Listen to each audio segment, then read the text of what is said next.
Olá, pessoal, boa tarde. Primeiramente, queria agradecer a presença de vocês.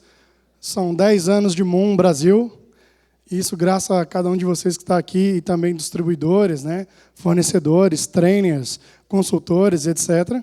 Isso só é possível porque há a presença de vocês. Sem vocês, nada disso aqui faria sentido. Muito obrigado a vocês. Nós vamos falar aí sobre BCP. O primeiro Moon que eu participei foi em 2010, em Salvador, no Fiesta Hotel. E, na época lá, eu era iniciante, eu ainda sou iniciante. E eu falei assim, poxa, tem muita palestra com um tema muito avançado e, às vezes, algumas coisas que não dá para aplicar em TI, mas em provedor. Até hoje é muito focado, né, as palestras em provedores, e até entendo, porque é a grande maioria das pessoas aqui. Então, eu trouxe um tema diferente, porque toda vez que eu abro a agenda, a oportunidade para fazer uma palestra, eu falo, olha, quero levar a algo que ainda não estão falando ou não falaram e que em algum momento pode ser útil, ou não, né? Então, nós vamos falar aí sobre servidor em cloud, interligado aí com BCP em camada 2. Começando, então, meu nome é Leonardo Vieira, né? Eu não me apresentei, né? Fui logo falando um monte de asneira aí. Mas eu sou de Belo Horizonte, lá de Belo Horizonte, né? Eu tenho uma empresa que chama Contract TI. A nossa empresa ela presta manutenção, consultoria para empresas de diversos segmentos. E também agora faço treinamentos oficiais da Microtik e também sou instrutor na Redes Brasil, que provavelmente muitos de vocês aqui conhecem. Tem alguns treinamentos aí oficiais, na verdade todos. E tem um canal no YouTube, não tão famoso como o nosso colega Wissan aqui, mas que tem alguns vídeos aí interessantes de alguns tempo atrás que eu coloquei. Bom, o objetivo é demonstrar a funcionalidade, né, do BCP, o que é o BCP, né, como funciona, e comparar o desempenho de túneis de camada 2, não focado em provedores, MPLS, etc., mas em outro cenário que vocês vão entender um pouquinho melhor à frente. Então, o que nós vamos falar? Sobre o que é o BCP, dar exemplo de aplicação, né, porque não adianta falar sobre a ferramenta e não mostrar onde eu posso usar, né, esse recurso. Mostrar aí os túneis de camada 2 em cima dessa aplicação, ok? E o overhead que existe, por exemplo, entre L2TP e o EOIP. Qual a diferença? Aí, nesse ponto específico, eu já encontrei provedores, acredite, usando o EOIP dentro da rede para centralizar o concentrador de PPoE, e aí o cara usando o EOIP por dentro da rede para autenticar lá numa borda, digamos assim. Então, a gente vai ver ali o overhead diferente de L2TP com EOIP. Tá? E como configurar o L2TP usando aí o BCP. Okay? Então, o que é o BCP? Novamente, né, falando aí, baseado na RFC 3518, né, um Bridge Control Protocol, seria unir aí duas extremidades, passando aí pela internet, unindo em camada 2. Ele é responsável, então, por aplicações, usando o túnel, por exemplo, o L2TP, a gente vai ver outros túneis que são compatíveis com o BCP. E aí eu tenho aqui, por exemplo, um exemplo de aplicação de ligação entre matriz e filial. Imagina que tem uma empresa que está em Riga, ou São Paulo, qualquer outro estado, ou até outro país, e essa mesma empresa tem, sei lá, uma filial ou uma outra subsede em um outro estado ou em outro país. Por alguma razão, que eu não vou discutir qual é, porque aí depende da pessoa que está precisando daquela necessidade, né? Ele quer interligar essas duas empresas em camada 2. Interligando essas duas empresas em camada 2, ele tem alguns benefícios, algumas possibilidades que nós vamos ver à frente aí. Essa interligação, então, eu estou falando que é passando pela internet, ou seja, em outros operadores e não dentro de um provedor, dentro de uma única operadora. Ok? Uma outra possibilidade, e essa aqui eu já usei numa situação, que é você ter lá um servidor na Amazon, né? Você tem lá um servidor lá na Amazon, não importa se é Linux, Windows, o que é que está rodando, e aí você tem uma necessidade, que é você interligar este servidor que está na Amazon com a sua estrutura interna. Só que você não quer que as pessoas consigam acesso a este servidor por fora do túnel. Ou seja, se eu sou um funcionário dessa empresa, cheguei em casa, eu quero entrar lá no servidor na Amazon, no sistema, né, digamos assim, eu não teria acesso, porque eu não tenho IP público anunciado lá nessa instância dentro da Amazon ou da Google Cloud. E aí o que, na verdade, eu tenho é uma CHR, né, que é um router OS rodando na nuvem, interligando com a empresa. Então, quando eu estou dentro da empresa, a aplicação funciona, eu tenho acesso à aplicação. Quando eu estou fora da empresa, essa aplicação não está disponível mais para mim. Bom, você pode dizer, mas tem outras maneiras de fazer, posso fazer até levar uma fibra até a Amazon, comprar um transporte. Sim, há outras maneiras de fazer. O objetivo aqui não é dizer que essa é a melhor forma, e sim dizer, existe essa possibilidade. Ok? E aí, quais túneis, então, são compatíveis com o BCP? O PPP, o PPTP, SSTP, o L2TP, o PPoE, apesar de que eu nunca usei, porque o PPoE a gente usa mais para, né, a gente usa para autenticação de clientes. E aí, vamos fazer um exemplo aqui é um teste que nós fizemos de bancada. Eu fiz também teste com a Amazon, mas aqui está um exemplo de quanto que eu consigo passar. Bom, no IP puro, eu tenho um payload de 1472, né, que é o dado útil, a informação útil que eu quero passar ali. E aí eu tenho o cabeçalho layer 4, que me custa 8 bytes. Logo em seguida, eu tenho o cabeçalho de camada 3, 20 bytes. E aí eu tenho o cabeçalho de camada 2, 14 bytes. Ok. Desse cenário, ou seja, não estou passando nada, nenhum serviço, né? Eu tenho um desempenho, por exemplo, na RB lá, que tem 10/100, 99,4 megas, né? Esse, claro, usando o teste, passando um pacote de 1.500 bytes, marcando a opção para não fragmentar, ou seja, ele não aceitar fragmentação. Bom, se alguém perguntasse, beleza, o que é essa fragmentação? E é isso, para resumir, porque eu também não quero prolongar muito aí a apresentação, é como se fosse o seguinte, você tem lá um pacote, e esse pacote ele cabe, exemplo, numa caixa, né? Se você coloca o pacote no tamanho certo para caber dentro da caixa, você não está fragmentando. Agora, se esse pacote é maior do que a caixa comporta, você vai colocar parte do conteúdo nessa caixa e o que sobrou você vai colocar numa outra caixa, só o restante. Então, isso é a fragmentação e que causa aí, né, lentidão, maior trabalho para o roteador.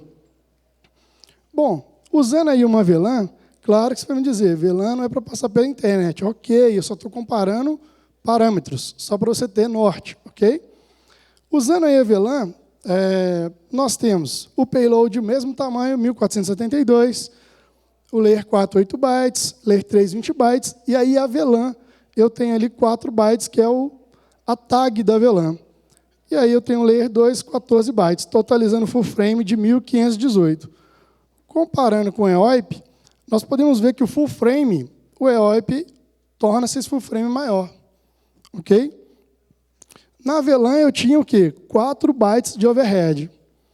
Já em EOIP eu tenho 42 bytes de overhead. Ou seja, de informações que eu tive que acrescentar no cabeçalho para passar aquele serviço. Bom, e aí comparando banda, né? Comparando banda, que é o mais importante nesse momento. Com IP puro eu passei 99,4 megas. Na VLAN, eu consegui passar só 97. Isso é teste real, não é chutado, não. É teste real, ok? E no EOIP, eu consegui passar 95,5 megas, ok? Qual foi a diferença de overhead? Em VLAN, 4 bytes, em EOIP, 42 bytes. Bom, BCP versus EOIP versus BCP com L2TP.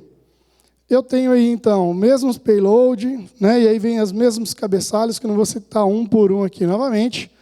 Mostrar apenas aí qual que é o overhead do EOIP novamente, que é o 8 bytes do EOIP, 20 do Layer 3 e os 14 do Layer 2. Já no BCP com L2TP, nós tivemos aí um overhead maior, que é 54 bytes, onde começa lá do BCP até ali o Layer 2. E aí o full frame ficou maior, 1568.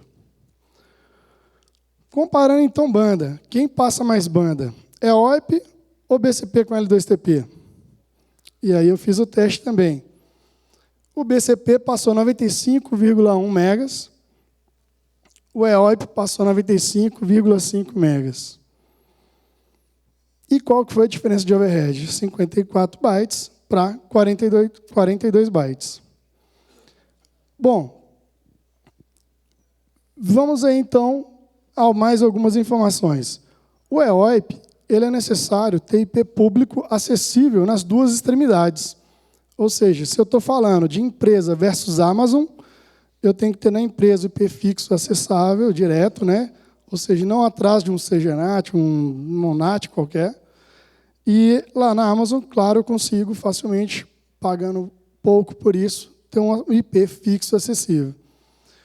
Já o L2TP, eu preciso ter esse IP fixo acessível direto numa única só das pontas. Eu não preciso ter nas duas pontas. Então, isso eu considero um facilitador. Porque, como todo mundo fala, o IPv4 acabou, não tem mais, é difícil o IPv4. Então, você usando essa técnica de BCP com L2TP para um cenário de empresas, com um único IP público, você consegue interligar várias filiais na matriz. E aí só a matriz tem um IP público diretamente acessível. E quais os recursos eu posso utilizar nesse túnel de camada 2? Você pode compartilhar aí a mesma subrede, como eu mostrei no desenho lá atrás, ou seja, está na mesma faixa de rede, tanto matriz quanto filial. Mesmo domínio de broadcast. O DHCP pode ser centralizado, não estou dizendo que é melhor o DHCP centralizado, ok? Você tem o gateway centralizado. E por que a empresa normalmente faria isso? Para fazer algum tipo de filtro do que cada filial está acessando, ou cada filial poderia acessar, tá bom? É baseado em bridge, não requer rotas entre os hosts, porque, como está na camada 2, eu não preciso criar rotas, tá? E aí é possível também o compartilhamento de arquivos, entre matriz, filial, etc. Ok? Como é a configuração? Como eu configuro o BCP? Isso que tem dentro aí do Router OS. Lá eu vou criar uma bridge, né? Como eu falei, camada 2, então vou criar uma bridge. Pego a porta LAN e adiciono dentro dessa bridge que eu criei, ok? E aí, no próximo passo, eu vou lá em Profile, ou seja, seria o lado, digamos, servidor, ou seja, matriz, né? Você vai criar uma Profile, basicamente como que você faz lá no PPE, mas você vai associar qual bridge vai colocar, né, em qual bridge você vai colocar aquele discador automático que vai aparecer posteriormente aí.